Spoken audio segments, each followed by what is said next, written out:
ओम शांति। आज 23 मार्च 2024। बाबा कहते हैं, मीठे बच्चे,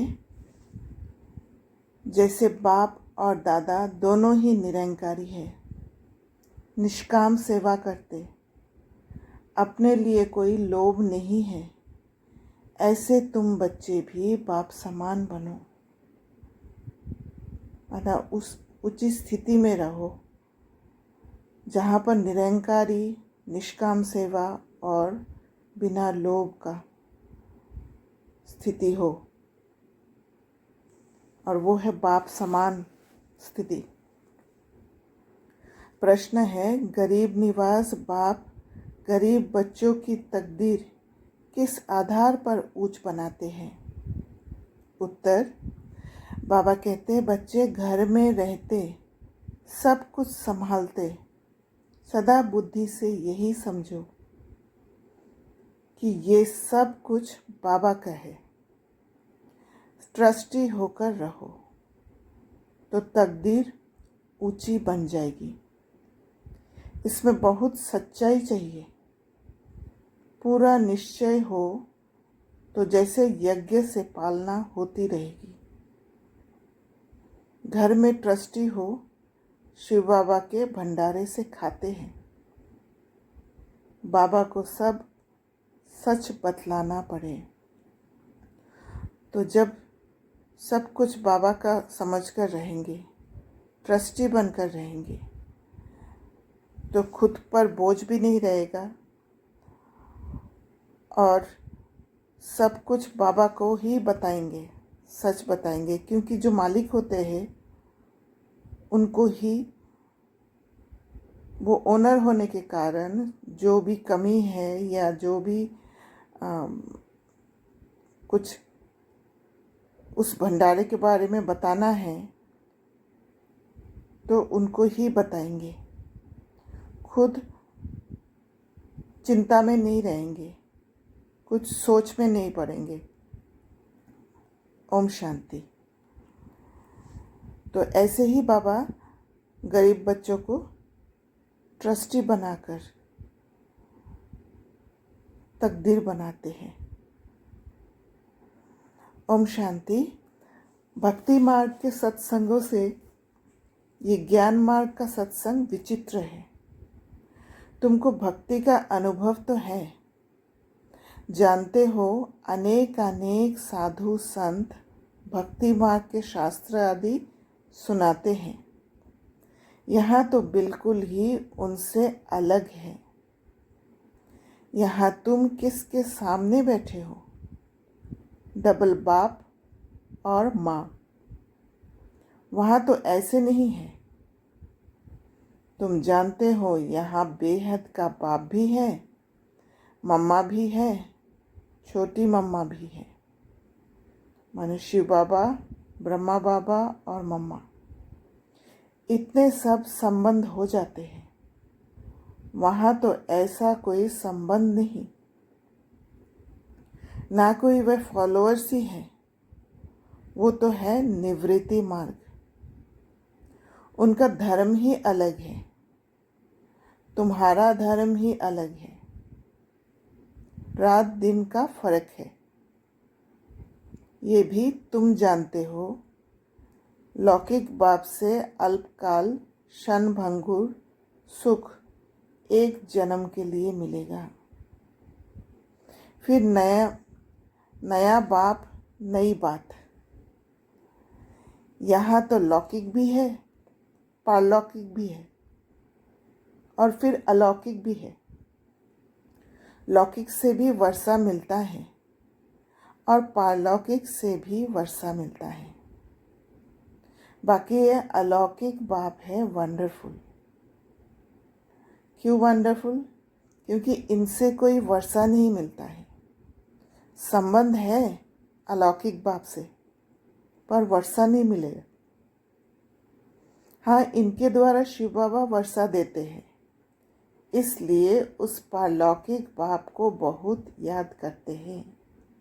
तो जहाँ से वर्षा मिलता है उनको याद करते हैं। लौकिक को भी याद करते हैं। बाकी इस अलौकिक ब्रह्मा बाप को कोई याद नहीं करते। अगर अलौकिक ब्रह्मा बाप को याद करते और उनसे भी वर्षा मिलता तो ये भक्ति के जैसे हो जाता, गुरु शिष्य का संबंध हो जाता। वहाँ पर शिव बाबा का याद नहीं ठहरता, क्योंकि शरीर को देख के आदत होने के कारण ब्रह्मा बाप में हम फंसे रहते। शिव बाबा का परिचय हमें मिलता ही नहीं। तुम जानते हो ये है प्रजापिता, ये कोई एक का पिता नहीं। प्रजापिता ग्रेट ग्रेट ग्रैंडफादर है। शिव बाबा को ग्रेट ग्रेट ग्रैंडफादर नहीं कहते। लौकिक संबंध में लौकिक फादर और ग्रैंडफादर होता है। ये है ग्रेट ग्रेट ग्रैंडफादर। ऐसे ना लौकिक को ना पारलौकिक को कहेंगे। अब ऐसे ग्रेट ग्रेट ग्रैंडफादर से फिर वर्षा मिलता नहीं। ये सब बातें बाप बैठ समझाते हैं। भक्ति मार्ग की तो बात ही न्यारी है। ड्रामा में वह भी पार्ट है जो फिर चलता रहेगा। बाप बतलाते हैं तुमने कैसे 84 जन्म लिए हैं। 84 लाख नहीं। बाप आकर अभी सारी दुनिया और हमको राइटियस बनाते हैं। इस समय धर्मात्मा कोई बनता नहीं, तो हर बात का जो उल्टा समझ था उसको सही अर्थ से बाबा हमें समझा रहे हैं। पुण्य आत्माओं की दुनिया ही दूसरी है। यहाँ पाप आत्माएं रहती है। जहाँ पाप आत्माएं रहती हैं वहाँ पुण्य आत्माएं नहीं रहती। यहाँ पाप आत्माओं को ही दान पुण्य करती है। पुण्य आत्माओं की दुनिया में दान पुण्य आदि करने की दरकार ही नहीं रहती। वहाँ ये ज्ञान रहता नहीं कि हमने संगम पर 21 जन्मों का वर्षा लिया है। नहीं, ये ज्ञान यहाँ बेहद के बाप से तुमको ही मिलता है, जिससे 21 जन्मों के लिए सदा सुख, हेल्थ, वेल्थ सब मिल जाता है। वहाँ तुम्हारी आयु बड़ी होती है। नाम ही है अमरपुरी। कहते हैं शंकर ने पार्वती को कथा सुनाई। सूक्ष्म वतन में तो ये बातें होती नहीं। सो भी अमर कथा एक को थोड़ी ही सुनाई जाती है। ये है भक्ति मार्ग की बातें जिस पर अभी तक खड़े हैं। भक्ति मार्ग में हम कोई भी बात को एनालाइज नहीं करते हैं। जो गुरु ने कहा या जो गद्दी पर बैठ के कह दिया उसको ले लेते हैं और उसका सिर्फ रस लेकर उसी समय थोड़े समय के लिए सुख लेकर फिर ख़त्म कर देते हैं। उन बातों को ना जीवन में धारण करना होता है, ना आत्मा का कोई उन्नति के लिए यूज़ होता है। तो इसलिए आत्मा का जो स्थिति है वो दिन के दिन ख़त्म ही होते जाता है। तो सबसे बड़ा गपोड़ा है ईश्वर को सर्वव्यापी कहना।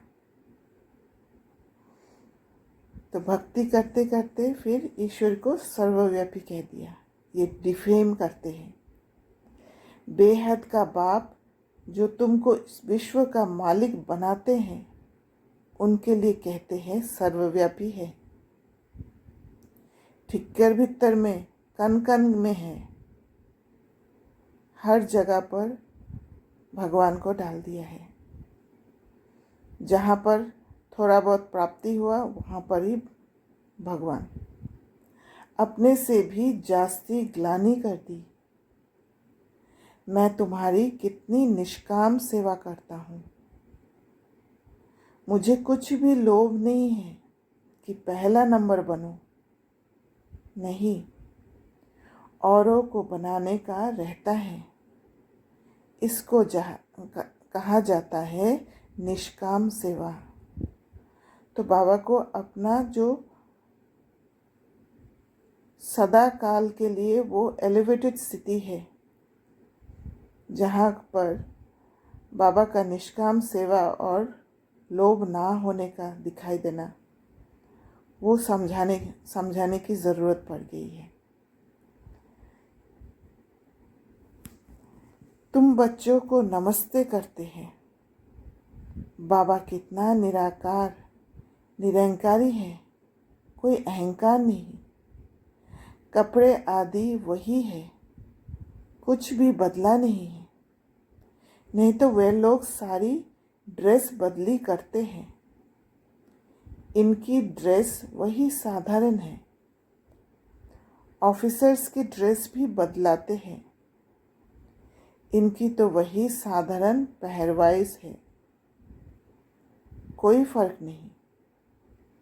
बाप भी कहते हैं मैं साधारण तन लेता हूँ। वह भी कौन सा, जो खुद ही अपने जन्मों को नहीं जानता कि हम कितने पुनर्जन्म लेते हैं। वह तो 84 लाख कह देते हैं।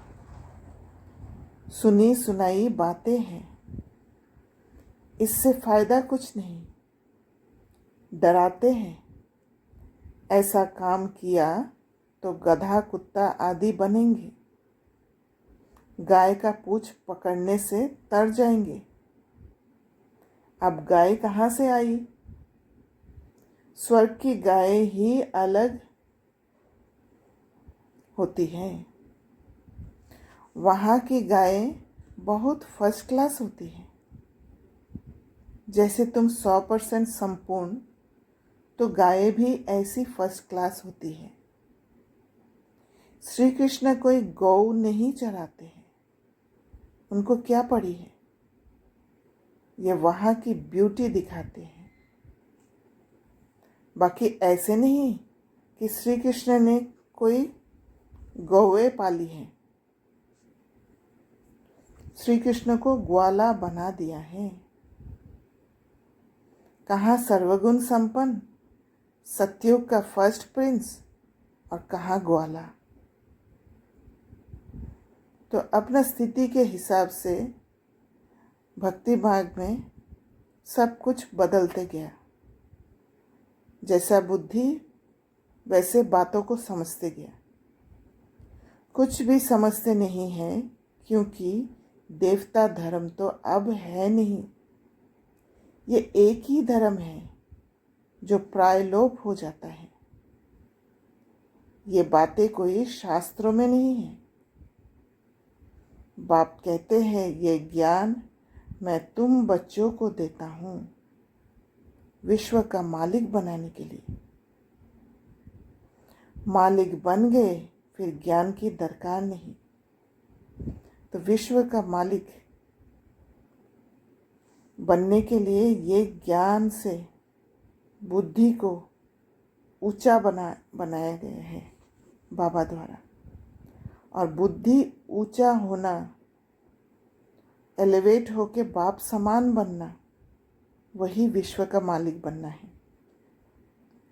इसलिए बाबा ने कहा कि मालिक बनने के बाद वो ज्ञान की दरकार नहीं, क्योंकि वो ज्ञान धारण हो जाती है।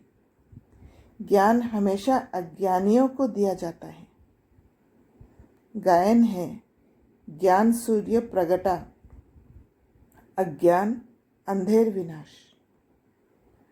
अभी बच्चे जानते हैं सारी दुनिया अंधियारे में है। कितने ढेर सत्संग हैं। ये कोई भक्ति मार्ग नहीं है, यह है सद्गति मार्ग। यहाँ पर सद्गति होता है। और भक्ति मार्ग में अलग अलग सत्संग में अलग अलग मत होते हैं, अलग अलग कहानियाँ होते हैं, अलग अलग समझ होता है। एक बाप ही सद्गति करता है। तुमने भक्ति मार्ग में पुकारा है कि आप आएंगे तो हम आपके ही बनेंगे। जब अलग अलग मत होते हैं तो इतना कन्फ्यूजन होते हैं, तो उस एक की ज़रूरत पड़ जाता है, एक मत को समझने के लिए, एक श्रीमत को। आप बिगर दूसरा ना कोई, क्योंकि आप ही ज्ञान का सागर, सुख का सागर, पवित्रता का सागर, संपत्ति का सागर हो। संपत्ति भी देते हैं ना, कितना मालामाल कर देते हैं। तुम जानते हो, हम शिव बाबा से 21 जन्मों के लिए झोली भरने आए हैं, अर्थात नर से नारायण बनते हैं।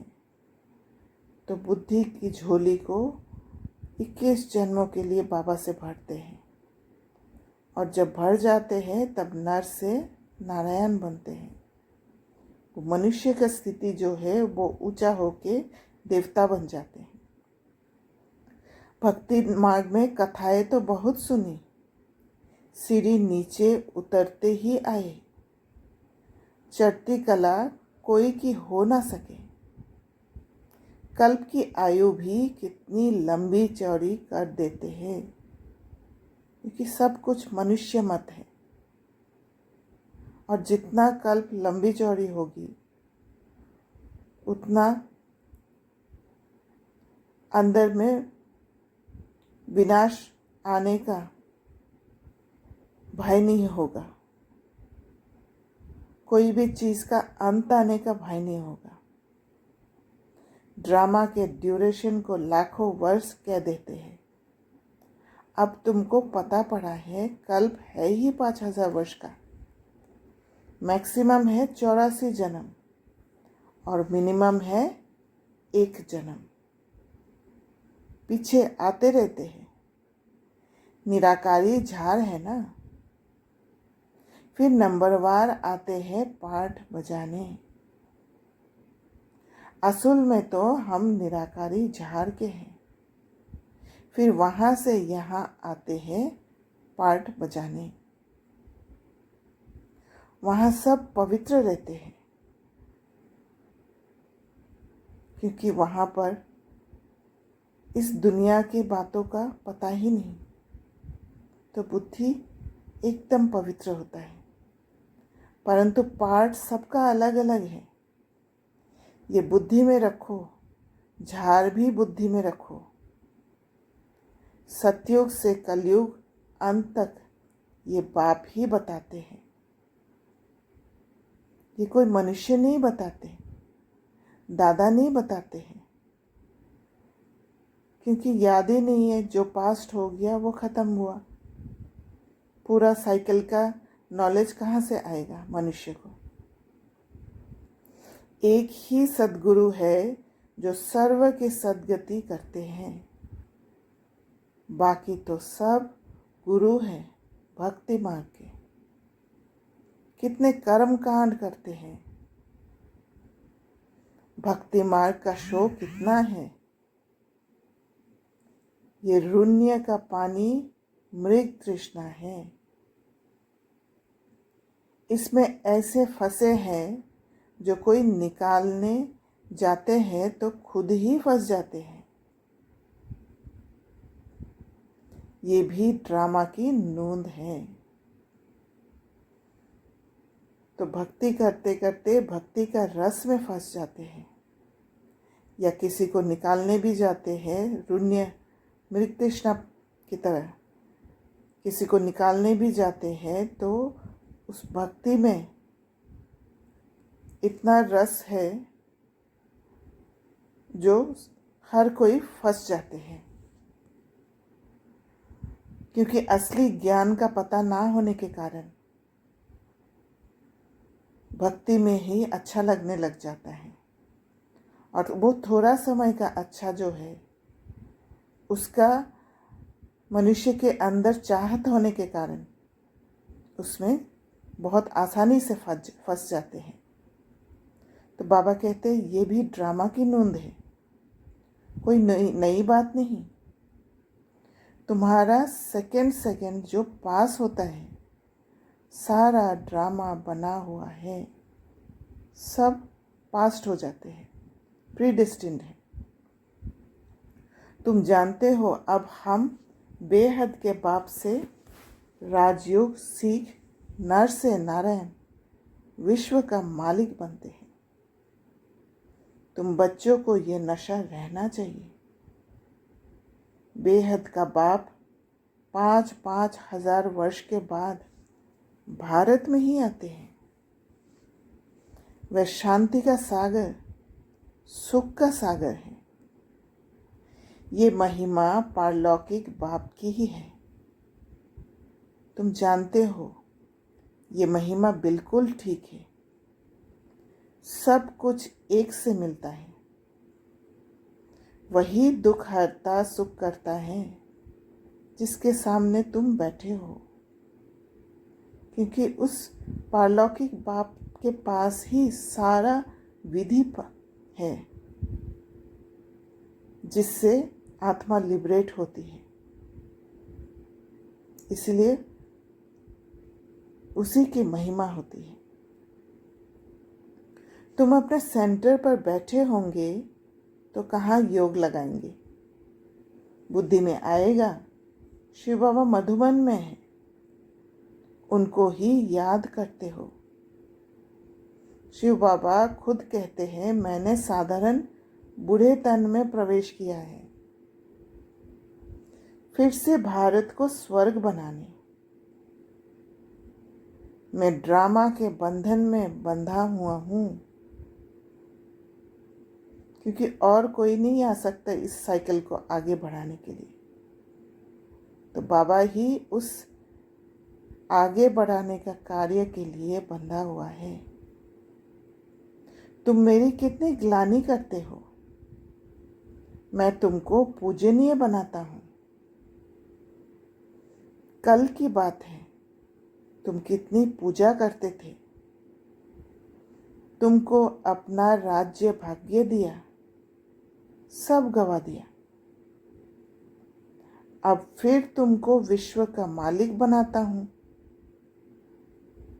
कब किसकी बुद्धि में नहीं बैठेगा। ये है देवी गुण वाले देवताएं।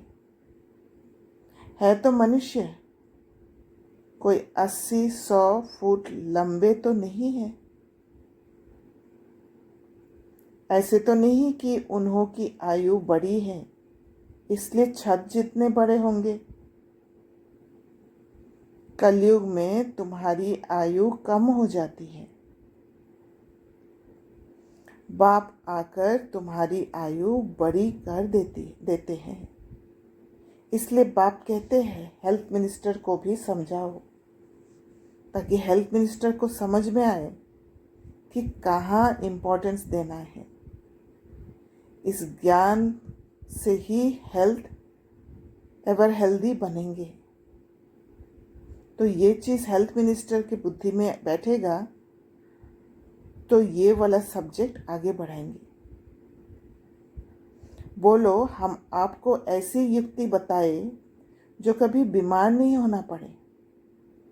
भगवानुवाच, अपने को आत्मा समझ मामेकम याद करो तो तुम पतित से पावन एवर हेल्दी बन जाएंगे।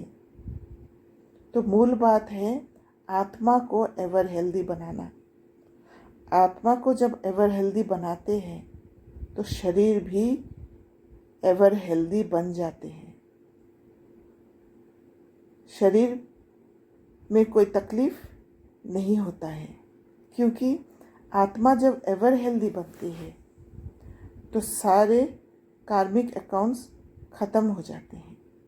शरीर द्वारा भोगना नहीं पड़ता है और फिर शरीर भी अपने इच्छा से, स्व इच्छा से छोड़ते हैं। हम गारंटी करते हैं योगी पवित्र होते हैं तो आयु भी बड़ी होती है। अभी तुम राजयोगी राज ऋषि हो। वह सन्यासी तो कभी राजयोग सिखला ना सके। वो कहते हैं गंगा पतित पावनी है, वहाँ दान करो।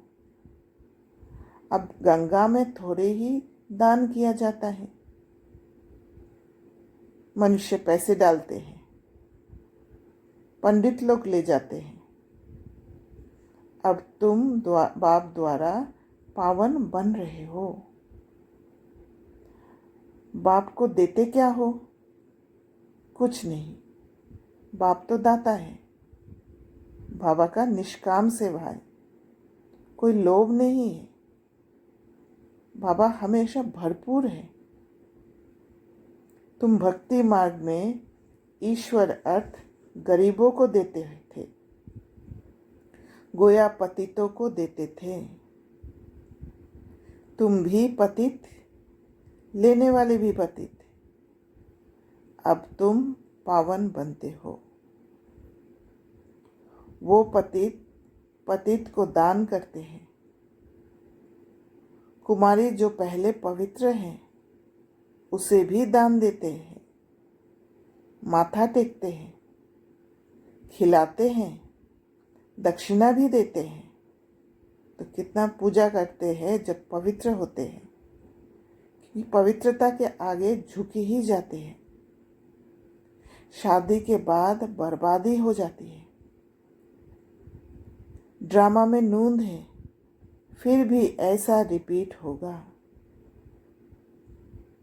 भक्ति मार्ग का भी पाठ हुआ। सत्युग का भी समाचार बाप बताते हैं। अब तुम बच्चों को समझ मिली है। बुद्धि खुल गया है और बुद्धि में वो एलिवेटेड समझ, ऊंची समझ आ गया है। सेंस परसेप्शन से भी बियॉन्ड चले गए हैं। पहले बेसमझ थे, जो दिखता था वही समझ जाते थे, जो सुनते थे वही उसी को समझ बैठते थे। पर अब बाबा ने बुद्धि के आँख देने के कारण उससे एनालाइज करने का ताकत आ गया है। शास्त्रों में तो है भक्ति मार्ग की बातें, उनसे मेरे को कोई पाते नहीं। क्योंकि बाबा को तभी पाते जब बाबा के लेवल तक पहुंच पाते हैं, जब ट्यून्ड इन होते हैं, अलाइंड होते हैं। और भक्ति मार्ग की बातें वहां तक पहुंचा ही नहीं पाएंगे। मैं जब आता हूँ तभी आकर सद्गति करता हूँ सभी की, क्योंकि ऊंचा उठाने वाला एक ही है। और मैं एक ही बार आकर पुराने को नया बनाता हूँ। मैं गरीब निवाज हूँ, गरीबों को साहूकार बनाता हूँ। तो पुराना परसेप्शन को, पुराना समझ को नए परसेप्शन देते हैं, नया समझ देते हैं। वो अविनाशी बना देते हैं हर एक समझ को। जिस अविनाशी समझ से आत्मा का सद्गति हो जाती है। गरीब तो झट बाबा का बन जाते हैं। कहते हैं बाबा हम भी आपके हैं, ये सब कुछ आपका है। बाप कहते हैं ट्रस्टी होकर रहो, बुद्धि से समझो ये हमारा नहीं है, बाप का है। जब मेरा है समझते हैं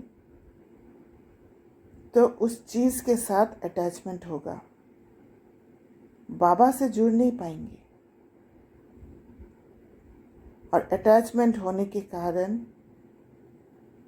उसके पीछे बुद्धि लगा रहने के कारण उस चीज़ के बाद सारा चिंता हमारे अंदर होगा और बाप से हम दूर होते जाएंगे। इसलिए बाबा जब ट्रस्टी बनते हैं तो बाबा ही याद रहेगा। बाबा को याद करने का एक तरीका है, एक युक्ति है। इसमें बड़े सयाने बच्चे चाहिए और उसको समझने के लिए निश्चय बुद्धि होना चाहिए, वो स्थिति होना चाहिए कि बाबा ट्रस्टी है। क्योंकि इसमें भी बहुत ताकत चाहिए किसी को ट्रस्टी बनाने का। जहाँ पर अटैचमेंट है वहाँ से जल्दी से छूटने में बहुत मुश्किल होता है। फिर तुम घर में भोजन बनाकर खाते हो, गोया यज्ञ से खाते हो, क्योंकि तुम भी यज्ञ के हुए। जब हर चीज़ बाबा के हैं तो वो यज्ञ का हो जाता है। सब कुछ यज्ञ का हो गया। घर में भी ट्रस्टी होकर रहते हो तो शिव बाबा के भंडारे से खाते हो, परंतु पूरा निश्चय चाहिए। निश्चय में गड़बड़ हुई तो हरिश्चंद्र का मिसाल देते हैं। बाबा को तो सब कुछ बताना है, मैं गरीब निवाज हूँ।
तो गीत बजा, आखिर वह दिन आया आज। बाबा कहते हैं आधा कल्प भक्ति में याद किया, अब आखिर मिला। अभिज्ञान जिंदाबाद होना है, सतयुग जरूर आना है। बीच में है संगम, जिसमें तुम उत्तम से उत्तम पुरुष बनते हो। तुम पवित्र प्रवृत्ति मार्ग वाले थे, फिर 84 जन्म के बाद अपवित्र बनते हो, फिर पवित्र बनना है। कल पहले भी तुम ऐसे ही बने थे। कल पहले जिसने जितना पुरुषार्थ किया है वह करेंगे, अपना वर्षा लेंगे। साक्षी हो देखते हैं। बाप कहते हैं तुम मैसेंजर हो, और तो कोई मैसेंजर पैगंबर होते नहीं। सद्गुरु सद्गति करने वाला एक है। अन्य धर्म नेताएं आते हैं धर्म की स्थापना करने, तो गुरु कैसे ठहरे? मैं तो सबको सद्गति देता हूँ। तो सद्गति देने वाला ही एक सद्गुरु है। अच्छा, मीठे मीठे सिकिले दे बच्चों प्रति माता पिता बाप दादा का याद प्यार और गुड मॉर्निंग। रूहानी बाप की रूहानी बच्चों को नमस्ते।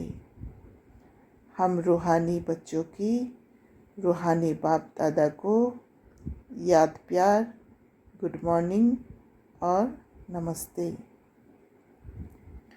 धारणा के लिए मुख्य सार। पहला पॉइंट, सदा इसी नशे में रहना है कि शांति, सुख, संपत्ति का सागर बाप हमें मिला है। हमें सब कुछ एक से मिलता है।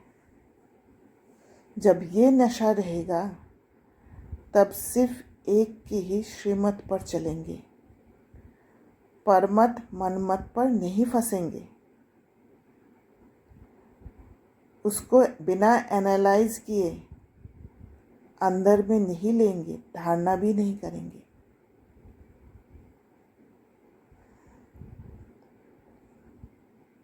मनुष्य मत और भगवान के मत में फर्क जो है वो समझ आ जाएगा। ऐसे बाप के हम सम्मुख बैठे हैं, वह हमें पढ़ा रहे हैं और बुद्धि में हमेशा वही पढ़ाई रहेगी, ना कि फालतू के बातों में ना तो नशा रहेगा, ना कोई इंटरेस्ट रहेगा।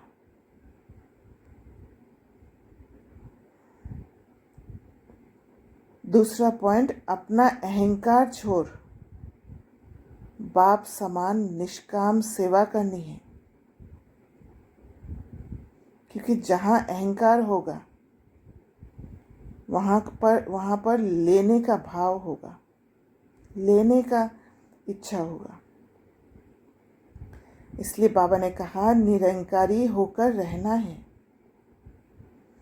मैसेंजर पैगंबर बन सबको पैगाम देना है। वरदान,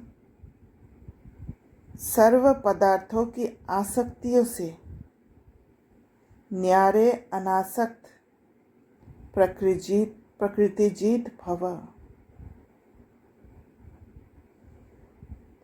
तो जितना भी पदार्थ है उस अट्रैक्शन से, उन पदार्थों के अट्रैक्शन से छूटना है।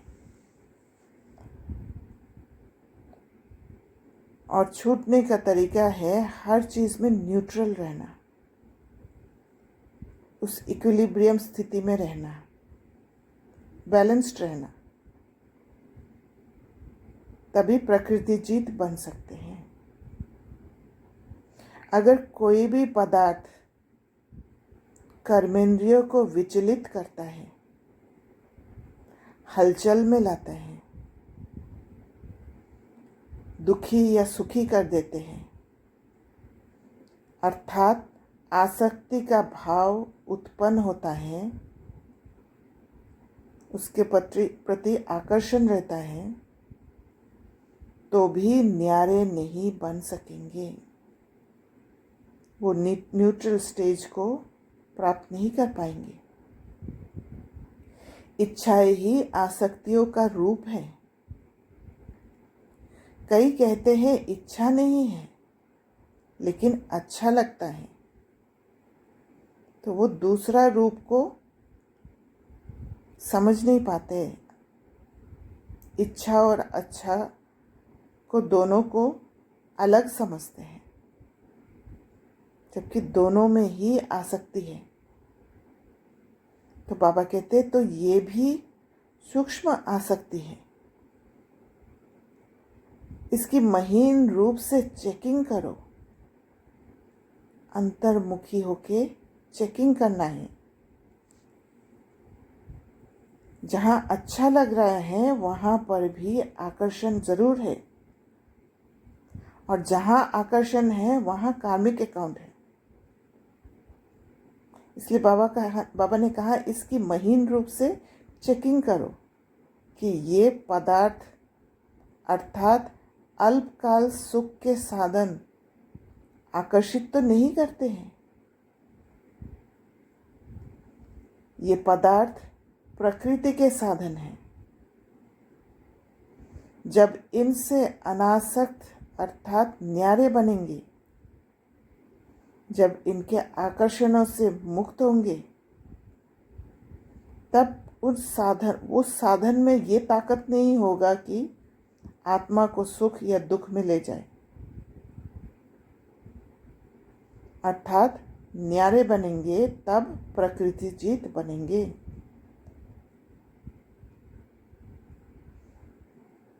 तो अगर आसक्ति है, माना उसमें अट्रैक्शन और अटैचमेंट दोनों है,